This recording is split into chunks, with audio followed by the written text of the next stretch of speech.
Alright, welcome back to the channel, everyone. So today we have a few things to discuss. First being what's next for Robert Whittaker and Reinier de Ridder. And yeah, let's just get right into it, Matt. So, starting off with de Ridder.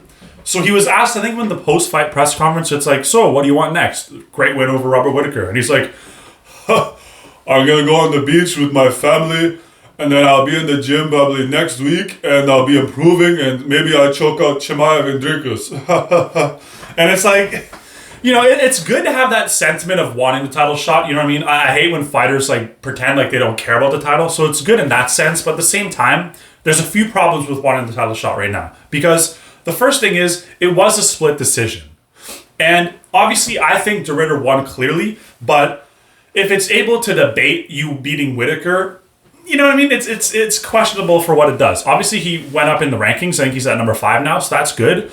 But also, that being said, there's a bit of a logjam at the middleweight division right now because you got Dricus and Chimaev fighting for the belt. If Chimaev wins, then that's a possible rematch. Plus, you got Kyle Borralho versus Nasruddin Imavov, which I think is still happening, even though Kyle said he's going to weigh in as the backup for Chimaev, which I think is completely stupid. You got to learn from the past.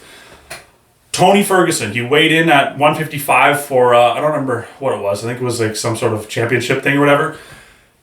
He weighed in unnecessarily, and then he weighed in again in the following few weeks to fight Gaethje. And, you know, I think that fight still would have went the same way, but that being said, I think Tony Ferguson would have had a better performance if he didn't cut weight multiple times in a short span. But that's besides the point. So you got, like I said, a rematch against Chimaev, a rematch with Dricus and Chimaev, and probably the winner of Borralho versus Imavov, unless it's a boring fight, because chances are, if there's a finish in that fight, they're going to get ahead of de Ridder because, like I said, split decision over Robert Whittaker. Robert Whittaker, he has been looking questionable as of lately against elite competition. I don't think Robert Whittaker's washed. It's just he doesn't have that ability to adapt in there anymore, where it's just like he's kind of keeps throwing the same thing and he has been gassing out in these fights, and it's just like, it is what it is. Like, how much is a Whittaker fight really worth these days? Still, it's a great name on the resume, but is that an immediate title shot with a split decision? I don't know. In hindsight, like without all this, like logjam in the middleweight division, a win over Robert Whittaker generally gets you the title shot. But like I said, split decision, you know what I mean? And it is what it is. So I feel like there's a few options for de Ridder's next fight. First being, fuck him, Rob. I will avenge you. This is for Zach or whatever. I'm gonna fucking fuck you up, de Ridder. And then, you know, Adesanya's probably going to make it all, like, weird and political and all that, but it is what it is. He's gonna, that's the thing, Adesanya, I was looking at his channel today, I'm like, I was trying to find out where he's going to make it all about himself. It's like, oh, you be my brother in fucking Robert Whittaker. Now I'm going to take your head off. And it's like, you know, I feel like that's what Adesanya wants to do, because that's the thing. I'm pretty sure Adesanya's been calling out Strickland, but I think Strickland has a suspension or something going on like that. And it sounded like from behind the scenes, Strickland doesn't really want that, because I feel like Strickland's probably not on a sharp decline, but starting to get there, right? Where it's just like, fuck it out. I beat like some people consider, you know, the middleweight GOAT in Adesanya. You know, I beat him pretty handily. I don't really want to rematch him again in case I lose. You know what I mean? Don't do the McGregor route where it's just like, yeah, I beat him a while ago. Let's do it again. And then you lose and you lose and you take away from your legacy. So I feel like the Adesanya versus de Ridder fight is a definite option for sure. I feel like Adesanya looks at de Ridder as very sloppy and you know, kind of like flat-footed, where it's just like, okay, I can really piece this guy apart. And de Ridder's like, oh, another former champion. I'm just building on my legacy inside the UFC because, you know, everyone knows 99% of the casual UFC fans don't give two fucks about what you did in one, Ryzen, you know, anywhere else. UFC, that's all that matters to them. So he's on a good run beating Whittaker. He also could fight Adesanya. Now, another fight, Paulo Costa. Borralho has been throwing his name in the hat here. He's questioning de Ridder's personal lifestyle choices, if you know what I'm saying. Like, you go on his Twitter. So, yeah. Paulo Costa, and that's the thing. A lot of people are saying, I don't even think that's de Ridder's real Twitter, but who cares? Paulo Costa was not impressed with your performance, and he thinks he can, what did he say? He's going to knock out de Ridder 3 times in a round or something like that. And that's the thing. In hindsight, I said that. I feel like Paulo Costa would have a better time fighting de Ridder than Whittaker would. And I feel like de Ridder, he's built like, you know when a snake swallows like a fucking deer? where it's like he has like this giant like Elon Musk build where it's like that huge ribcage. I feel like that's such a liability. And I felt like with Paulo Costa, he can just blast kicks, bow, bow, bow. And I think Paulo Costa's a lot stronger than Whittaker and with more power. So I feel like Paulo Costa would definitely get the win, but I feel like that would be a stupid risk for de Ridder because it's like, why fight down when Paulo Costa? Because I think the Twitter account said it's like, oh, you're 1-3 in your last 4, something like that. And that's the thing. Paulo Costa's a great win, but you know, to call out the guy who just beat Whittaker when Whittaker beat you, you know what I'm saying? It's a bit much too soon. So yeah, I think you can either do Adesanya. I think is probably the best option. If the UFC is not impressed with his performance and want to build up Costa, they can match that up, but I just don't see de Ridder wanting that. And then the most unlikely is getting a title shot because, like I said, too much going on, too much of a logjam. So yeah, it is what it is. Now, moving on to Robert Whittaker, man. I don't think people are fearing the Reaper anymore. You know, shout out the Blue Oyster Cult. Don't fear the Reaper. So for Robert Whittaker, he dropped 2 spots. So de Ridder's number 5 now. Robert Whittaker is number 7. So I think it's like for the first time in like 8 years or 6 years or something like that, it's he's out of the top 5. I don't know if that's right. I just seen that on Instagram, so it is what it is. So as far as Robert Whittaker, like I said, you don't really want to do these rematches with like a Vittori or a Costa because there is a chance that he will lose and that will tarnish his legacy, right? So if I'm Robert Whittaker, and obviously this depends on what the UFC sees in Robert Whittaker. Like, okay, if we want him to go on another run or we want him to, you know, use his name or whatever, feed him to the up-and-comers, which I don't think they should. I think for Robert Whittaker, I don't think he's lost a lot of stock in this fight. Like, he definitely did, but as far as the UFC is concerned, because he almost finished de Ridder, and, you know, as much as he was kind of giving out on his cardio, he still had heart, he still had the will to be in there and fight. And you see his video where it's just like, I'm fine, thank you guys so much for the support, blah, blah, blah, which is good, you know, but yeah. As far as his next opponent, and I think Robert Whittaker would want to get in there relatively soon. I think he will fight again by the end of this year.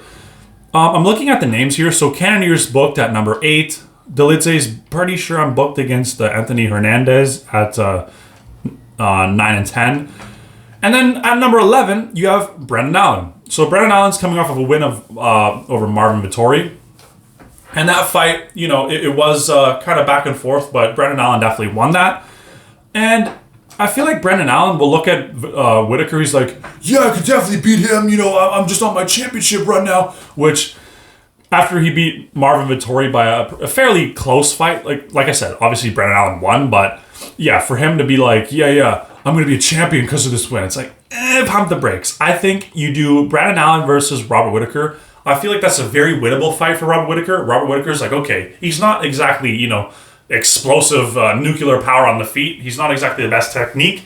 You know, you do have to worry about the grappling, but aside from that, I think Robert Whittaker will fare quite good because especially, like, I thought he was going to get finished in round 1 or 2 by submission against de Ridder. So he survived against de Ridder on top of him for multiple rounds. So, you know, Whittaker's definitely back when it comes to that kind of thing. So yeah, I think you do, because yeah, Brendan Allen will want to prove himself, former champion, blah, blah, blah. And then Robert Whittaker's like, okay, Brendan Allen's probably the least dangerous matchup in these lower rankings. Plus, I haven't fought him yet. So, you know what I'm saying? Even if he does lose, it's not as, you know, bad as losing against someone you already beat.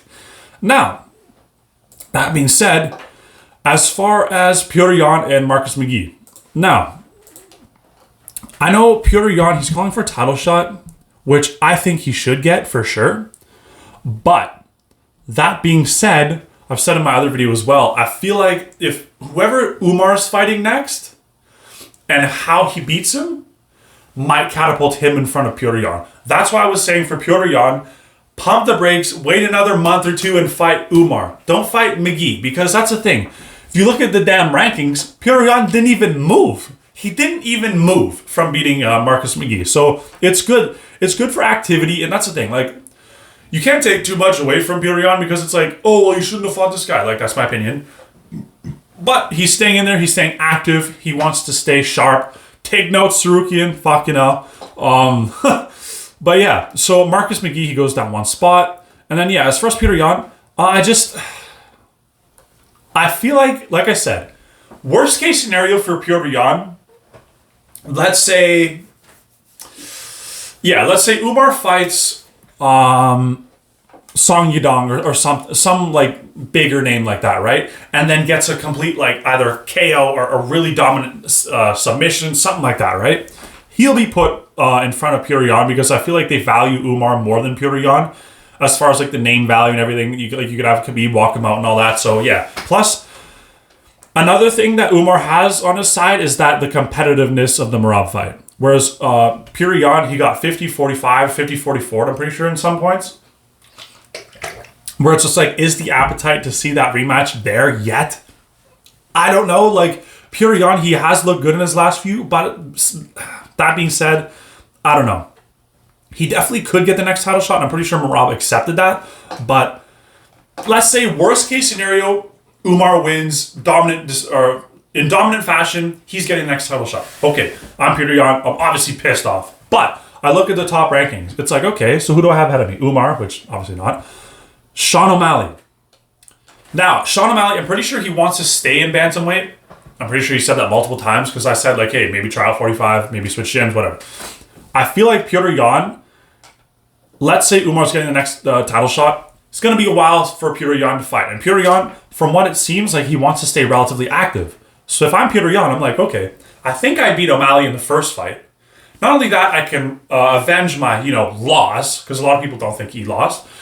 And, and then become number one and then have an undeniable title shot opportunity. Plus, it's only a striker. So, Petr Yan doesn't have to do all the wrestling. But that being said, maybe you do want to fight another wrestler before you fight Merab. But, hey, it is what it is. So, yeah, I feel like I said, they could do a title shot next for him. But Umar's in the way, right? So, if that's the case, then I do Sean O'Malley. Now, as far as Marcus McGee goes, let's take a look here. So, Vinicius Oliveira, I'm pretty sure he just won. You could do Marcus McGee versus... Well, that's the thing. He did lose. So, you could do him against Kyler Phillips. You could give him to Henry Cejudo, depending on where Henry Cejudo's mentally at. Like, I don't understand what he wants. Like, I don't know if he wants a Legends-only kind of final fight. I don't know if he sees Marcus McGee as a winnable fight. Maybe he'll take that. I don't know. But then again, that's fighting upwards, and Marcus McGee just lost. So, yeah. You could also do him against Montel Jackson.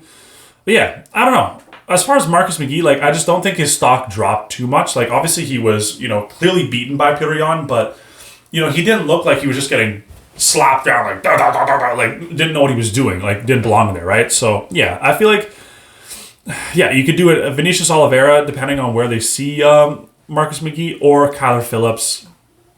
Like I said, as far as names, you could do Henry Cejudo.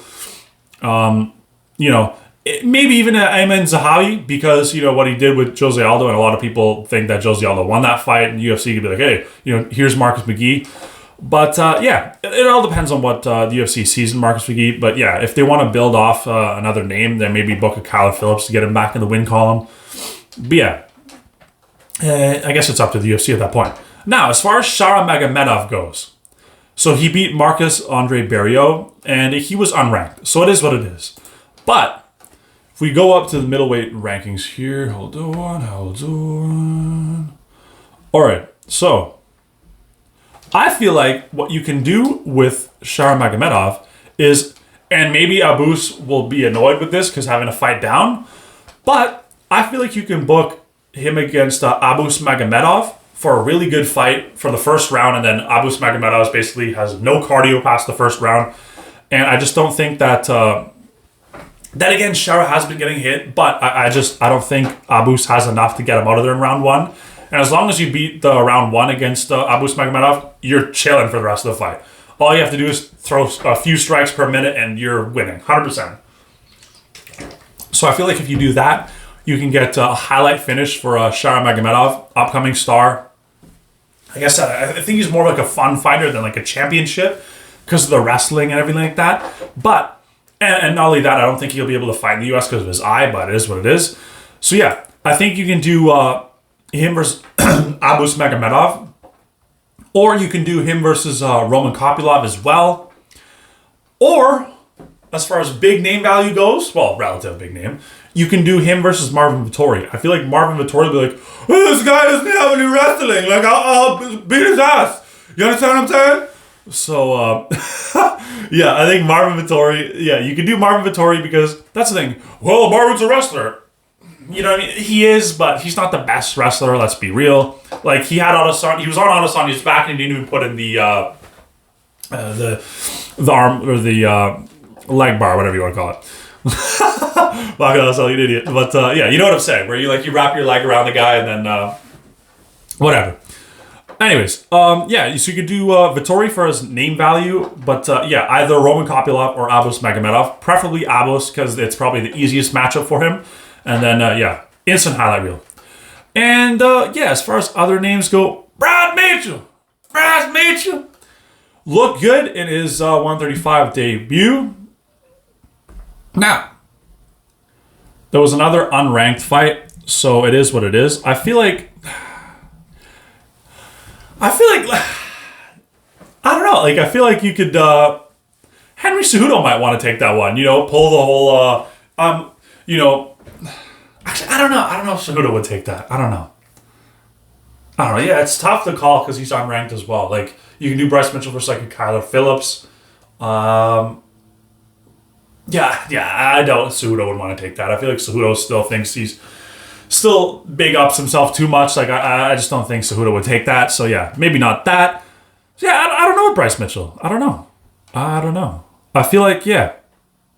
Obviously, you could do like a top 15, like Montel Jackson, like I said, Kyle Phillips.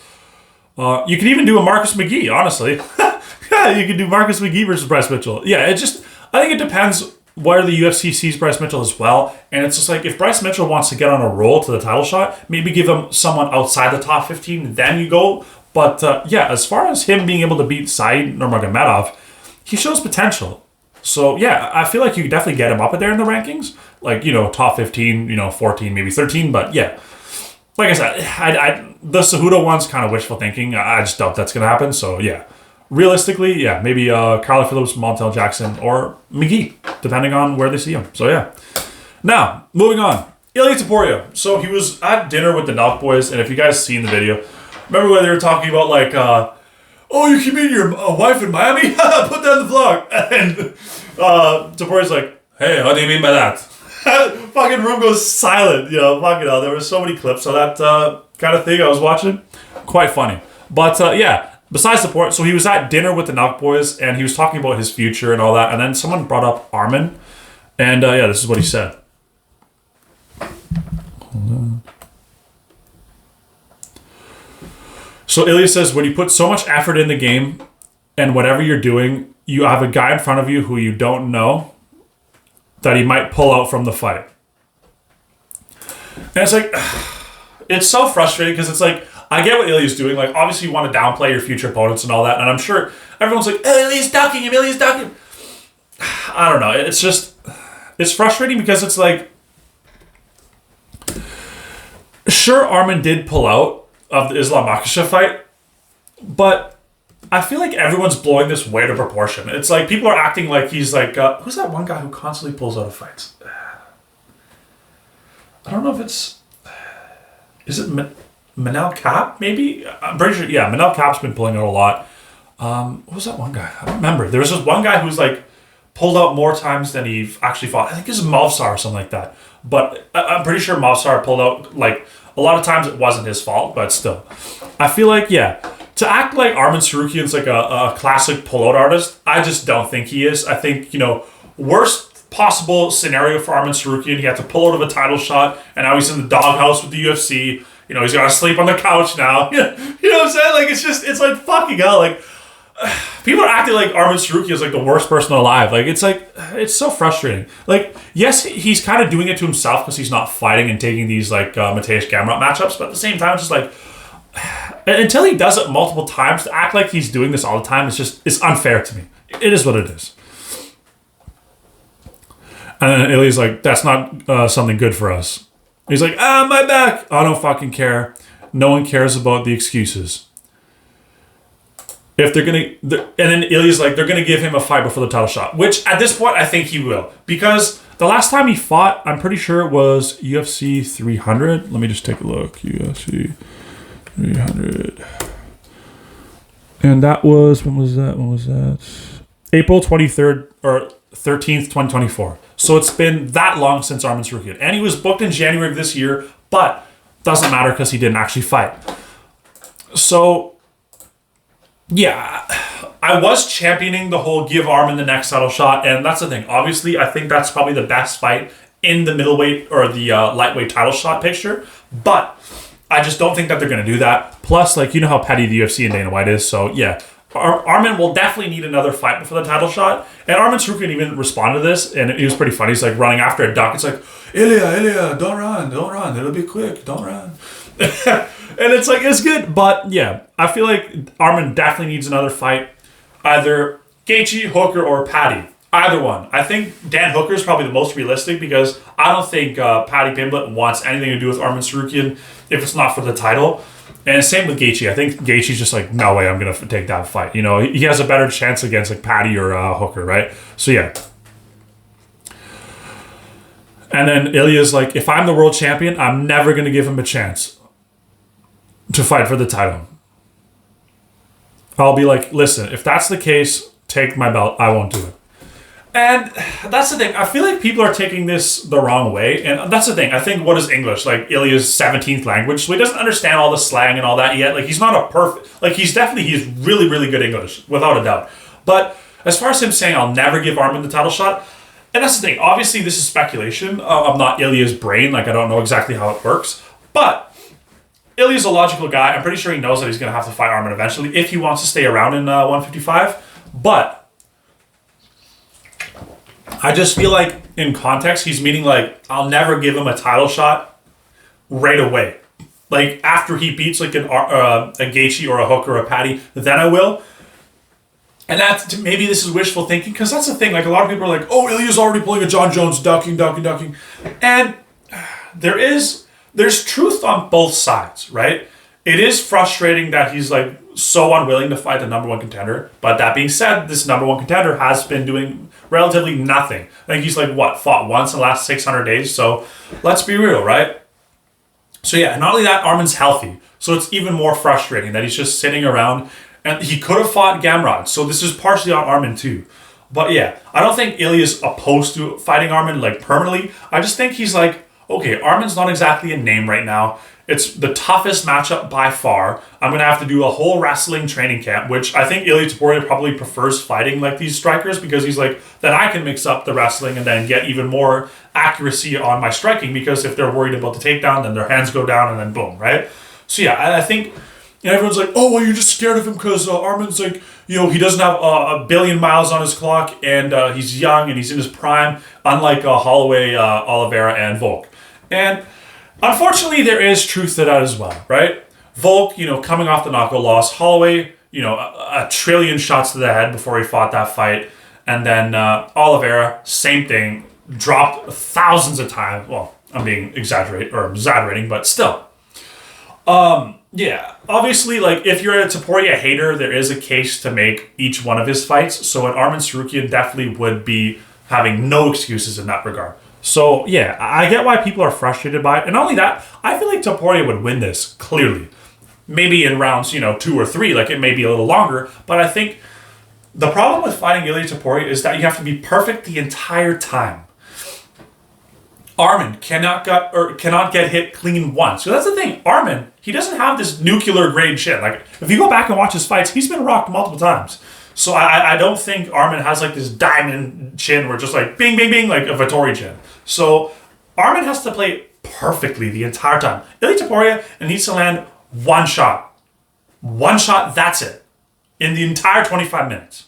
I don't think we've seen Topuria go 25 minutes, right? So, but I think he does have the cardio for it. Like, he has his own like science laboratory at his own house, gym and all that. So yeah, I don't think there's a problem in that regard. But yeah, I don't know. It is frustrating because like I was hoping that Ilia Topuria, it's like he becomes champion in 155. It's like, okay, I don't have to cut this weight anymore. I can be a lot more active. And I was hoping, I've said this a billion times, my dream scenario would have been him fighting Arman on the same card with Islam Makhachev and Jack Della Maddalena, and then the feature fight would be Paddy Gaethje. So then you have like a backup for a backup for a backup, right? And you build so many storylines. You have Makhachev there. You have Topuria there. You have Patty there. So much back and forth. Actually, a good press conference for once in this decade. But what do I know? But yeah. That being said, like I said, I don't think he's ducking. It's just I think it's maybe we're misinterpreting what he's actually saying. I just think he probably thinks that Arman needs to deserve it a bit more, which it is what it is. You know, his fight was close with Oliveira as well. But, you know, hopefully Arman gets in there soon. I really hope that this division starts getting booked, like get the Patty Gaethje one going, get all this stuff booked. But yeah, those are my thoughts. I'm sticking to them. Thank you guys so much for watching. Like and subscribe, and peace.